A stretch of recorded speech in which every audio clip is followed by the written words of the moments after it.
This is actually pretty sweet.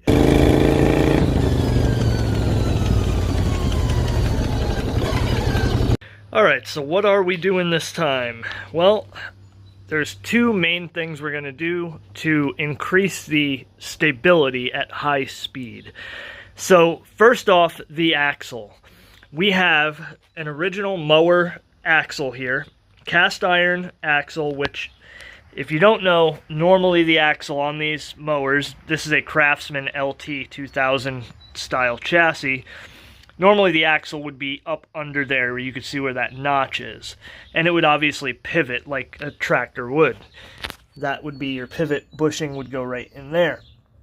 Now, for a long time ago when I built this thing originally, this was one of the earliest mods that I did to it, was moving the axle out to the front, both to increase wheelbase as well as just solidly mounting the axle. It also does actually lower it slightly because you figure normally the axle's riding underneath there. So a couple inches, a few inches lower, not much. I never really wanted to lose ground clearance, so I don't want it to actually be super low anyway. But the major thing is that it's mounted directly. There is no pivot. And that actually makes a tremendous difference in the overall handling and stability of one of these machines. Now, when you start, having 10 inches, it actually increases the wheelbase by about 10 inches. That will make it more stable. That the longer wheelbase is better than the shorter wheelbase when it comes to these things. And then, of course, I also, as you may or may not know, if you go back, you can find the videos on it. I've also extended the rear of the frame, so there's another 6.5 inches back there. So overall, this is 16.5 inches longer than the original wheelbase on the stock mower. Now what we need to do though, if you can notice that the axle is completely straight up and down, just mounted straight to the front frame, there is zero caster angle. Caster angle is basically any regular, car, four-wheeler, you name it, is going to have caster angle, which is, picture the, basically this angled back like that. And, picture the spindle and everything back tilted like this. And that angle there will give it much more high-speed stability. So the thing about caster, there's really two major things that we're trying to achieve, or two major things that will occur as a result of gaining that caster angle. One, of course, like I mentioned before, is high-speed stability. So the more if there's a sweet spot of caster, any caster versus zero caster, we are going to have more high-speed stability. Having the spindles kind of tilted back like that allows it gives more stability, and it allows the steering to self-center. When I'm going down the road, I can drive this thing at 40 miles an hour and kind of basically one hand on the wheel, feel pretty confident, pretty easy to drive. But every once in a while, it'll kind of want to dart one way or the other. It'll kind of feel very on the edge, but not always. It's kind of almost intermittent. Now, part of that intermittency, I think, is that steering shaft we still have, which we're going to change, like I said. But getting the high-speed stability to where we can get this thing up to 50 miles an hour and just really be barely touching the wheel is what I'm after. Now, there's another big benefit that we're going to gain from this caster, and it's actually something I'm looking forward to even more.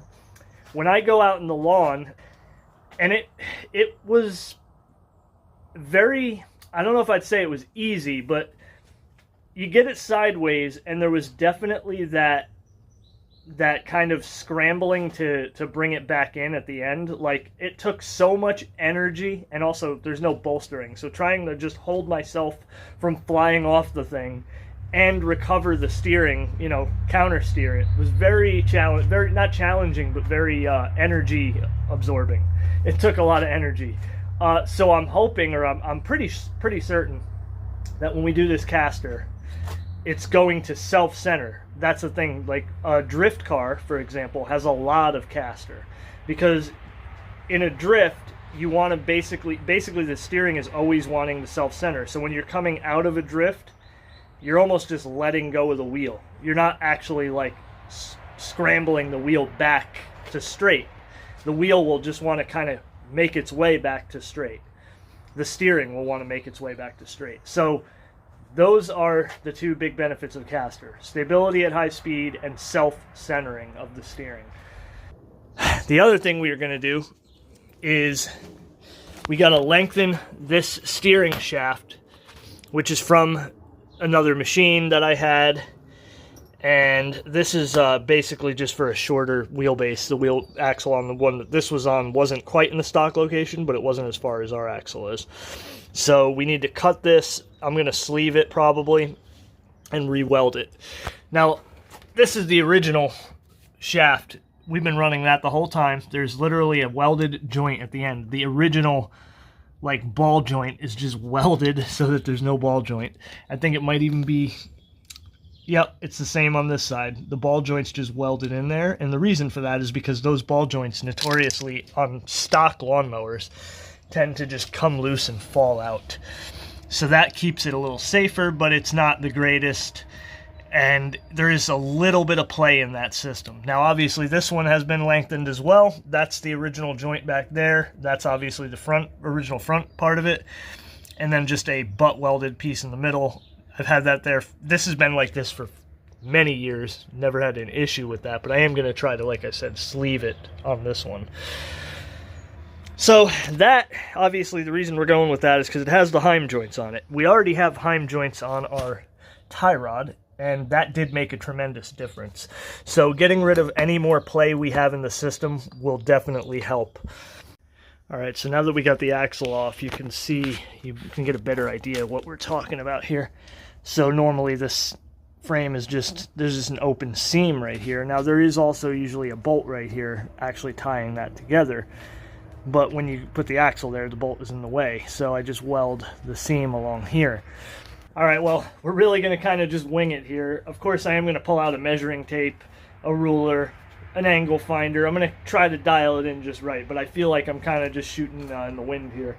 So, alright, so basically I cut the frame, and with the only tool that I could really figure out to get that guy bent out, the big old channel locks, kind of just, it really did bend mostly all together because that angle iron behind it really strengthens it all across. But it was a bit of a pull here, pull there kind of a deal. So, you know, to kind of get it dialed in, I am going to just end up measuring to a certain point, try to make sure we are straight across as we can possibly be here. I don't know even how far I just bent this. I'm kind of shooting for the moon here. Again, 2.5, 3 degrees caster is what I'm looking for. I kind of just eyeballed it based on the other one I did. Probably a little bit further than I want to be, but I might want to go more rather than less. How we doing this? 2G buying. Winner takes all. Hector holds the money. Alright, so you're looking at this going, hey, it didn't change from the last time you were talking. Yeah, well, the last time I was talking was what, like 5 seconds ago? In reality, it was actually a lot more than that for me. But I just wanted to update you on my plan here. So, I figured out our angle. Now remember, I said I was shooting for the moon, and I kind of eyeballed an extreme amount of caster. And after doing a little bit more research on caster, particularly for performance applications, we are going to be at about 4.5 degrees. 5 degrees is kind of where I ended up saying, oh, let me get to about 5, but I'm already basically at 4.5. I refined it a little, tried getting it perfectly even across. We're at about 4.5 degrees, and I thought about it, and I'm like, well, before I go and weld anything, because, of course, you're thinking, well, man, couldn't you make it adjustable somehow? No, this is just not feasible with the way this is set up. Not with the engineering mind and the skill level that I have. So, it ain't going to be adjustable. We're just straight up welding the frame to a fixed caster angle here. Alright, so this is beautiful. I don't know exactly what this is, what it was from. Obviously from a lawnmower. I think this might have been off of the Murray frame I had, but some nice thick material. And here's how we're going to do this. So I'm going to cut that off. I'm going to cut that piece off right there. This guy is going to go roughly right about there.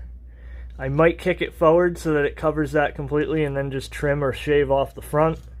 But approximately like that, so it's even with the top of the frame. We're going to weld that all the way to the frame. And basically this is not only going to connect us back up, but this is going to should substantially increase the strength, the rigidity of the front of this frame.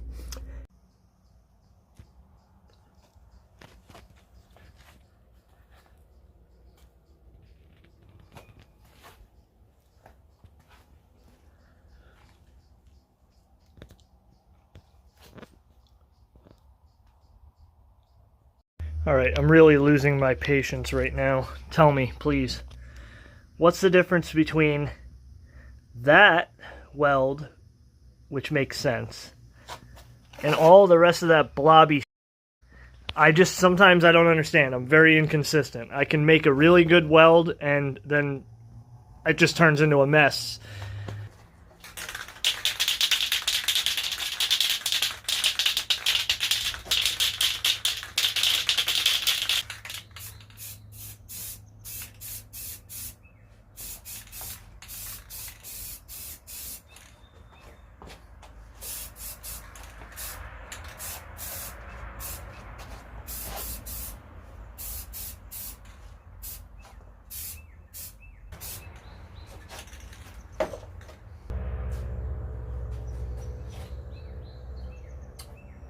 I'm looking at it now and I'm thinking 4.5 degrees doesn't look like that much. I should have went with like 5.5 or 6, but frankly 5 is like right where I wanted it, so 4.5 isn't that far off. If it doesn't make a difference, it doesn't make a difference. If it handles way worse, well then we're really screwed. We're just going to cut the whole front of the frame off and do something else. Okay, forget what I just said. I think we got a pretty good amount of caster here. This is actually pretty sweet. Now what's crazy is, look at this. Like, we're literally gaining wheelbase from that. You know, because the center bolt there, the spindle, used to be, you know, obviously that was straight down. So it looks like, just, you know, eyeballing it. Let's see. All right, so sticking a measuring device kind of up there and sort of eyeballing it, I think we might have gained like 2 inches of wheelbase. I wish I would have measured, you know, I can't remember. I did at one point measure the wheelbase on this. I want to say it's like 64 inches or something like that, but I don't remember for sure. All right, so the next thing we got to do is pretty simple.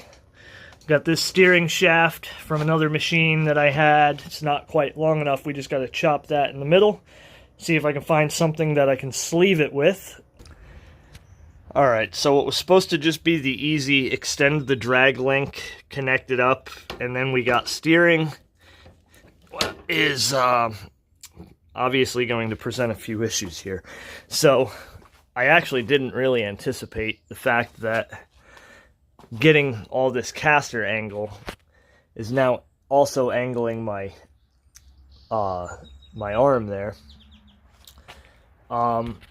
This is pretty thick stuff too. So I am going to take this J spindle out of here. I'm going to put it in the vise and see if I can tweak it just a little bit, because if I can get this, you know, it's at an angle pointing down like that. If I can get it a little bit straighter, we'll be better off. But that's really only part of the issue.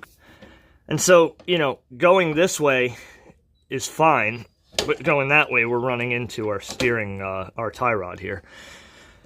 And either way, you know, we could have before actually run this tie rod on top by notching the frame here. But now that we have all this extra caster angle, putting this down here, it looks like we got plenty of room. I'm going to take the tie rod and just flip it up to the top here. It shouldn't have any other effect on the steering. And then that'll give us a whole bunch more room.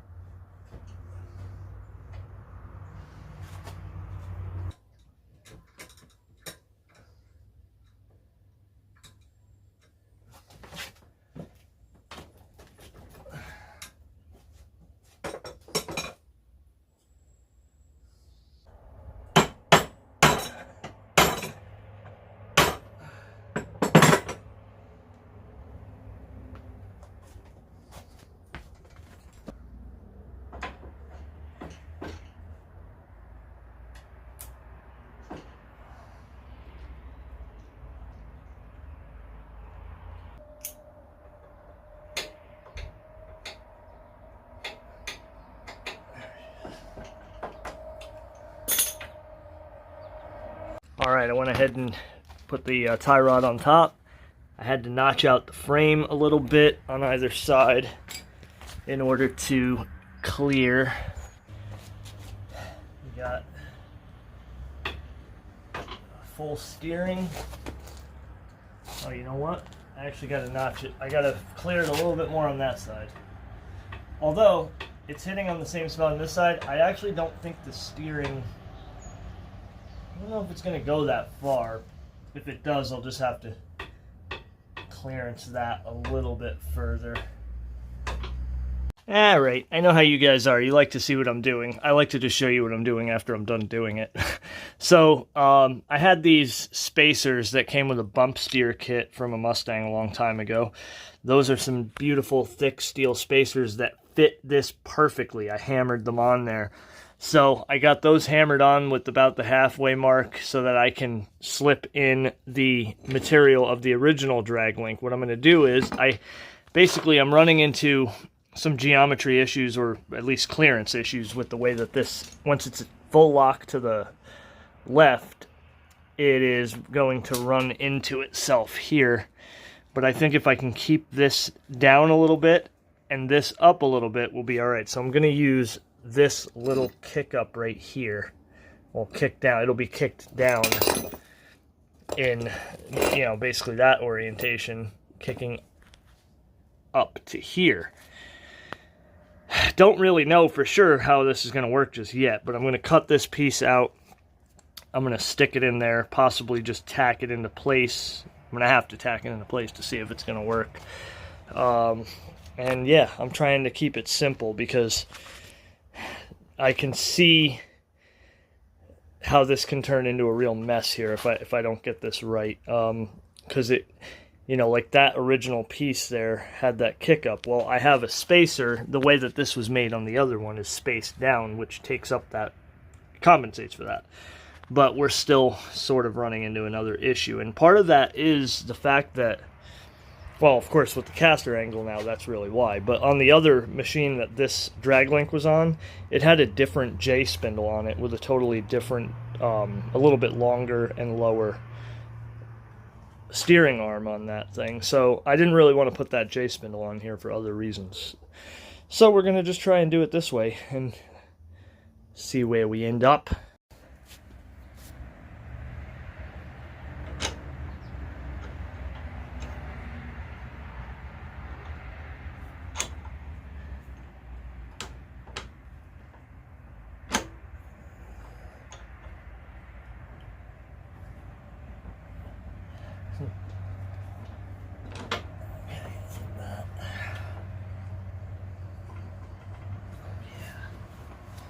Is that beautiful or what? I don't know if it's going to work yet, but I freaking like it. Now, I guess the question is, should I go ahead and just hit it with a couple tacks and see if it works?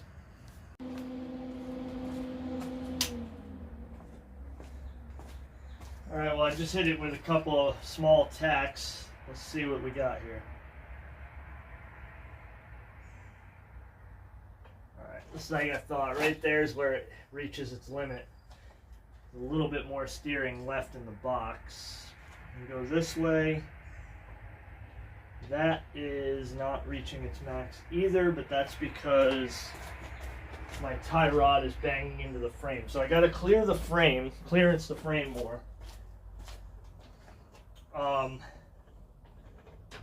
Other than that, though, we got good action here. The clearing the frame is no big deal. The issue really is the fact that it's hitting right there. I don't know if there's much I could do about that. There you go. We're running into that right there. And so there's not much I could really do at the end here. Like I was saying, like maybe if it kicked over, but that's kind of getting into the weeds, I feel like. Actually, so originally I was actually going to run a bigger spacer here. I just don't know if that's a good idea, if it's going to have any deflection, because I got spacers that came with that kit. That's what this is. This is a spacer I got on here. You could see I got a smaller version of it on there. I got bigger ones. I got a larger one that I could put here, which may be all we need to do, combined with possibly clearancing this, although if it spaces it down, it's probably just going to run into the bolt before it runs into that. Alright, so I'm about to take this guy out. I'm going to try this guy. We'll see if that helps.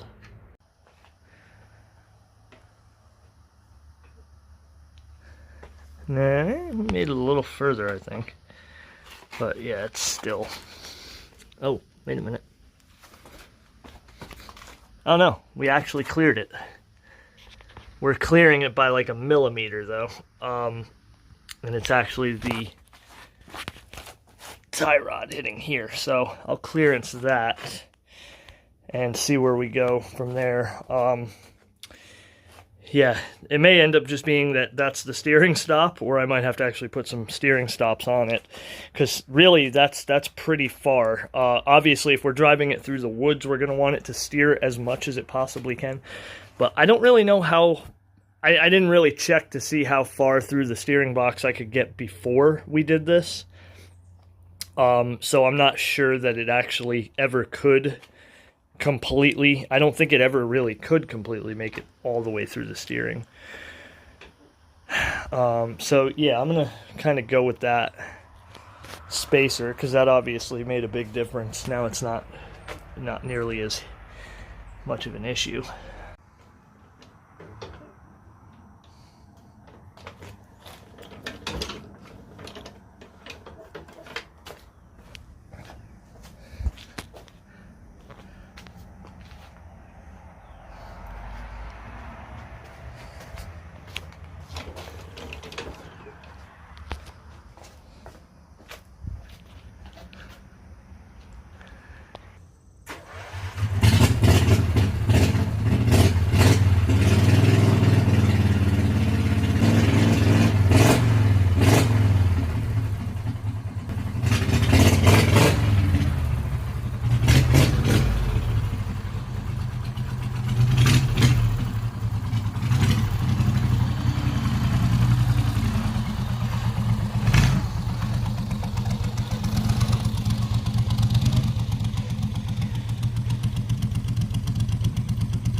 All right, well, I can already feel the difference. I know you didn't see that. I didn't move the camera before I was trying it out, but just, you know, driving it around very slowly and kind of seeing what the steering would do, I definitely noticed more effort on center. And it does seem like it's returning to center at like even very slow speeds, and in reverse it acts way different as well, which is interesting. But yeah, you guys don't often see it out without the hood and grill on there. It certainly takes on a different appearance without any of that bodywork on there, and you can really get an idea of the wheelbase and particularly where the weight is on this thing. I mean, you could see that I am sitting basically just ahead of the center line of the rear axle, and the engine is completely behind the front axle. And now it's even more so. I mean, now I've gained, I'm going to say, I did measure it, and I think it's approximately it looks like even more from here. I want to say it's right around 2 inches, though, of wheelbase was gained from that 4.5 degrees of caster. Now, how is it going to feel going down the road? We don't know yet. We're going to go ahead and try that. but it does seem tighter also. The steering actually seems tighter, which makes sense because I had that really chintzy little deal on there before, and now we got a proper Heim joint on both ends.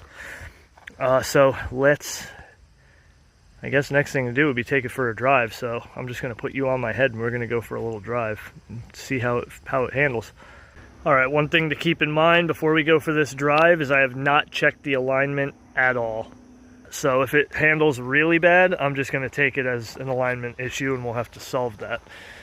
All right, I'm going to give this chest mount a try. We'll see how it is.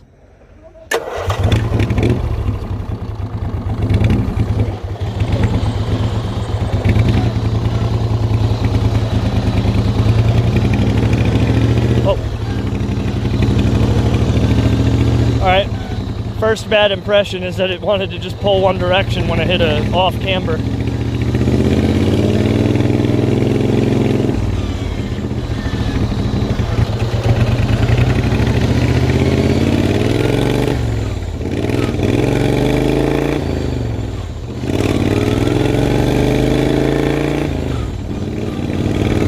Look at that.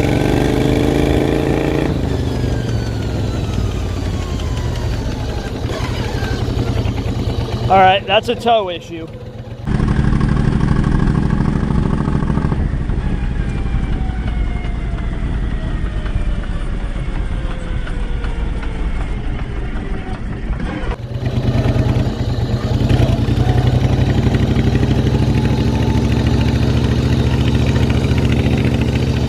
All right, well, at first that was really promising because I could let go of the wheel, which I probably could have done before. I don't know. At that speed, I wasn't going very fast. But the wheel extreme speed wobble problem, I've never had that on this before, but a friend of mine who has a machine said he used to get really bad speed wobble unless he had, and I believe it's toe out. And if I'm looking at this, it definitely looks towed in. And that would probably make sense because the way my tie rod was set up before on the bottom, and it had a spacer about that long, the toe was towed slightly out. And I didn't even really eyeball it, but I'm looking at it now, and it might be harder for you to tell on camera, but it definitely is towed in. Yeah, I measured the front and the rear. We're at about 38 1/4 in the front and around 40 in the rear, so it definitely is confirmed towed in. So I'll go ahead and adjust that and try to get it slightly towed out. At about 39 3/8 to the end of that tread there. How am I still somehow zero on that?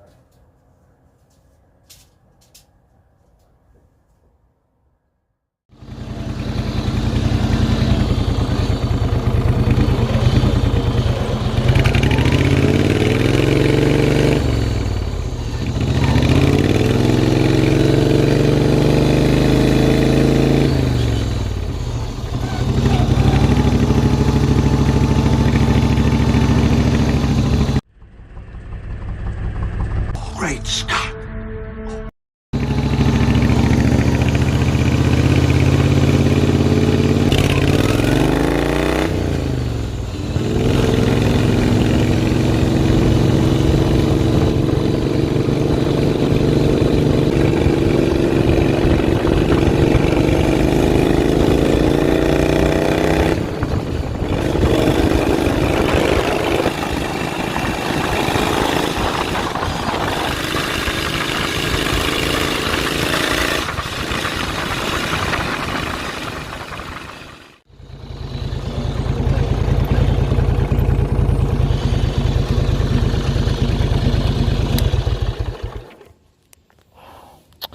So it seems like we fixed the issue with the toe.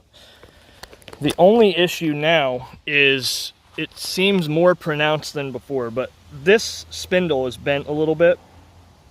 This one appears to be going pretty straight. And at a certain speed, you can see the whole front is kind of like jumping around. And I really think it's mainly just because that spindle is bent and the wheel is wobbling. Now, for whatever reason, that didn't seem to really be much of an issue before. Or at least it was not an issue that I was worried about, probably because I had been driving this thing so much the way it was that I didn't really even think twice about it, and I would just drive right through it. Because it did kind of seem like once we got past a certain speed, it actually cleared up or smoothed out. And it may have done that before, and I just didn't really think about it. Of course, now that I got the speed wobble on our first drive, I'm a little bit more worried about what it might do at speed. It's hard to tell, but it feels pretty decent right now. I'm gonna take it down this road and get it up a little bit faster. Going up the hill there, I actually thought I wasn't in top gear yet, but I guess I was. I just wasn't really revving it out and getting it up to full speed. But yeah, I guess let's take it down this road and see how it is. It did look like I got the steering wheel pretty straight.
Did we make it worse or make it better? Well, I hate to say, in some ways we made it worse, and there were some improvements. So how did it get any better? Well, really there were two things I noticed. One, there was definitely less play in the steering, and I can even see it just now moving the wheel. Having added that steering shaft, that drag link with the Heim joints on it, has made a tremendous difference in tightening everything up. That no doubt also had a little bit of an effect on the high-speed stability, where before, every once in a while, it would kind of want to wander to one direction or the other. Now, as far as the caster goes, I do think I went a little bit too far.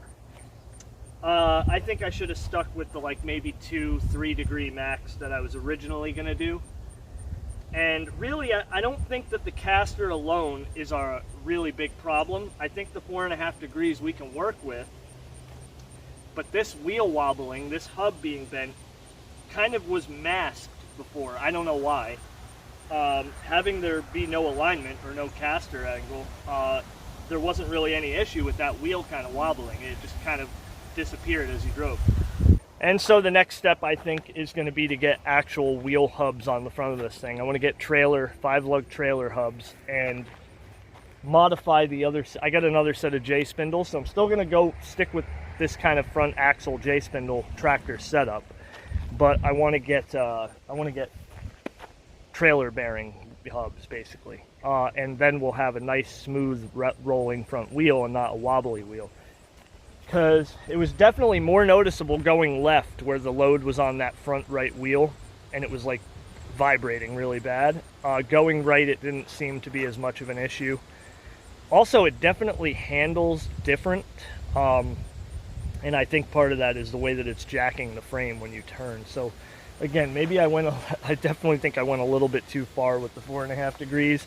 At first I was like, can I make just shims so I can shim it to 4.5 degrees and then put it back?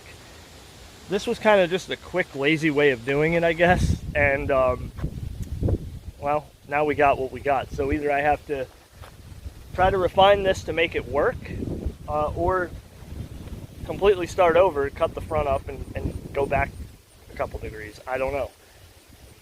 Really, it was just an experiment. I don't know if this is anything that, you can't really compare this machine to anything. Race mowers, like I said previously in the video, those are like half the weight of this probably. They're half the size. They're nothing like this. Race mowers are go-karts that vaguely look like lawnmowers. This is a much larger piece of equipment. Yeah, so, I don't know. This is a little bit of an experiment. I mean, I kind of am a little disappointed that I ruined the vehicle from being able to rip it down the road to now having to kind of dial it in and figure out what I need to do next. But how was I going to know unless I tried it, right? I had been wanting for a while to try to put caster into this front end, thinking about the high-speed stability, and well, it didn't work quite as well as I hoped. Now, of course, again, I think that wobbly wheel is like 90% of my issue right now. So once I get the front end actually dialed with some bearings and it's rolling smooth, I think we're going to be a lot better off. All right, well, I put the MST 206 transaxle back on here just because that has a welded diff. It has a welded differential, Briggs & Stratton engine, T4 Turbo Dominic. And yeah, I didn't really have time to go ahead and weld the diff on the other one. That's going to be, you know, a project, and I got to get some gear oil and everything. So threw this guy on here because I want to see if anything, you know, a little bit of disappointment out on the road. Did we change the dynamics of this thing while going sideways in the grass, or is it just going to understeer, or just pull the wheel out of my hands in the corners? I do not know. So I'm going to go ahead and kind of try getting her up to speed and see if I can get back in the groove. Now, it's been a while since I really ripped this thing around the yard. Also, another thing to keep in mind is this thing is really hard to hang on to. I need to make some kind of bolstering for the side here because getting it through the corners, it basically wants to throw you off. It's so hard to hang on to this thing. But yeah, let's fire it up and get it going.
check it out.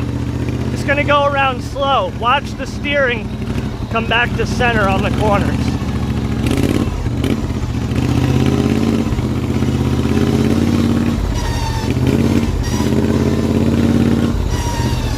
Watch the steering come back to center. Beautiful.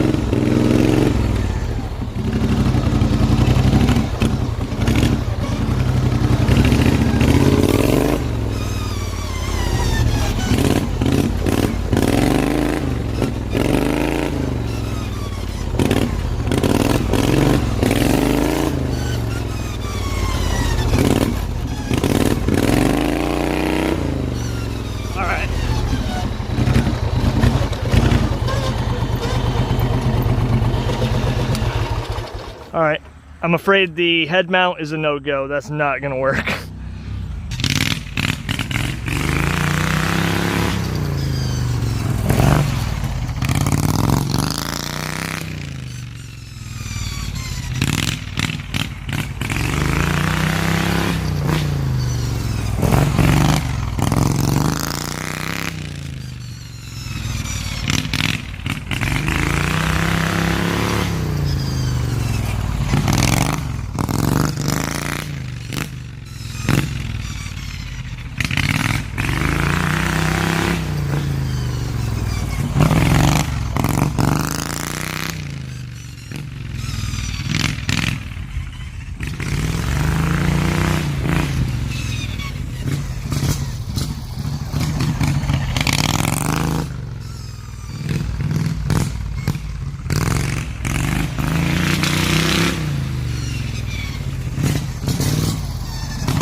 Alright, well the neighbor across the street finally, it's the first time ever in my life I had a problem with the neighbors. I don't know how many laps I did, but see, I'm not one to actually just go, okay, don't worry about it. But I'm gonna do it this time. I'm gonna cool it right now. Because there's only gonna be more and more and more to come. So, you know, the only next step is the guy's gonna call the cops and they're gonna come here. For a lot of reasons, I don't want that to happen. Not the very least of which is my YouTube channel shows me on the road with this thing. So that kind of ticks me off. I'm actually pretty pissed. But I'm stuck in that, like, you know, spot where I don't need this freaking dumbass calling the cops, so. I don't know. Do it another day and see what he says. Yeah, it's looking like a racetrack now. Kind of a kidney bean layout. It's freaking ridiculously hard to stay on this thing, and this is so dry that I was like really having a hard time getting it sideways without feeling like I was gonna dig in and run up on two wheels. But you know, the first few where it was just grass, it was going sideways no problem, but really started digging down to the dirt, it makes it really difficult. And down there, there's just not enough room to get this corner right without feeling like I'm gonna hit the wall. So does it handle any better on the lawn with the caster angle? I don't know. It's been so long since I actually drove it on the lawn like that, that the only real takeaway from that is that going into the corners, like holding it in the corner, is extremely energy absorbing. Like my arm, now again, then again, before, you know, if I would have done that many laps before, I would be like arms pumped. Same thing. But I feel like it is a little bit harder to hold on to the corner now. So yeah, I don't know. I guess that's gonna end it for this one. I'm gonna actually tell you something. If I wasn't filming a YouTube channel, if I didn't have a YouTube channel, I wasn't filming videos around here, I would literally just be just going and going and going again until this guy had the police here, and I would love it. Now, again, because I'm trying to keep things going here and not have crazy amount of conflict, I've never had an issue in the neighborhood. I go up the street with the thing and there's kids up there that they're out there with their parents. That thing is amazing. Never had an issue. But I also haven't really done this particular, you know, like lawn laps more than once or twice before. And that's probably like the most consecutive laps I've done at a particular time. It's like, I don't even know, what, 6 o'clock maybe? Well, I don't know. I guess I'll see you guys later. If you're not subscribed, subscribe, like the video, comment down below. Tell me what you would do about nosy neighbors who don't like the noise. And yeah, I'll see you guys on the next one. Yeah, you know, I was thinking, I'm not going to drive the tractor around the lawn anymore today, but I was kind of thinking back to what my father would have done if somebody around the neighborhood had some sort of complaint about anything. Didn't really ever happen, but I know he used to say, oh, if they said anything, I'd fucking go out there and fucking fire up that Camaro and fucking rev the fuck out of it. I'm gonna have to blank all that out. You know, so here it is. Might as well do it. There's gas in it, right? I gotta start it. What are you gonna do, you know? It's on my agenda.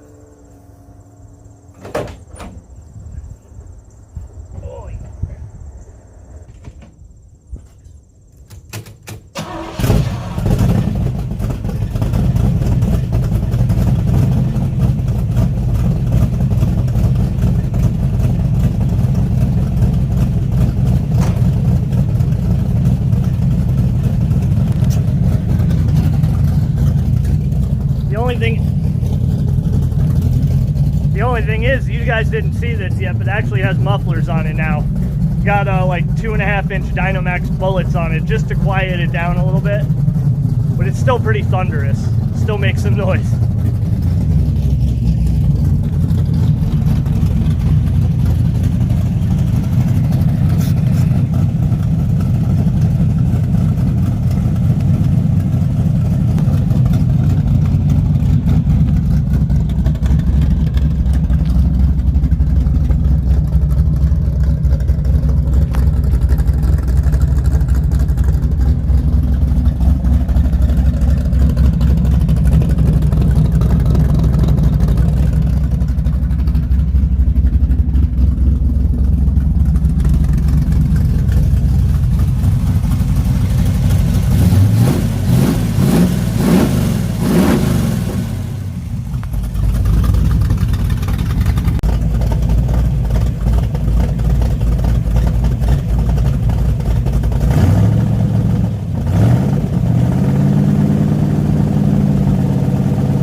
like it's down a hole. But I got spark plug wires. I got one of the wires like right up against the header. Sounds like it might be down a cylinder. These are still used spark plugs too. And I got a spark plug wire basically touching the header right there. I'd actually, oh man, I smell some raw gas too. I took this out when I moved it the other day and actually spun a little tire out on the road. I think it's, oh, whoa. Is that water or is that fuel? That is all fuel, holy fuck. Yeah, we got a big time leak and that is obviously a big problem. I didn't even realize that. It's leaking from that shitty spot right there. Alright, well, yet another disappointment. So, see you guys later. Thanks for watching.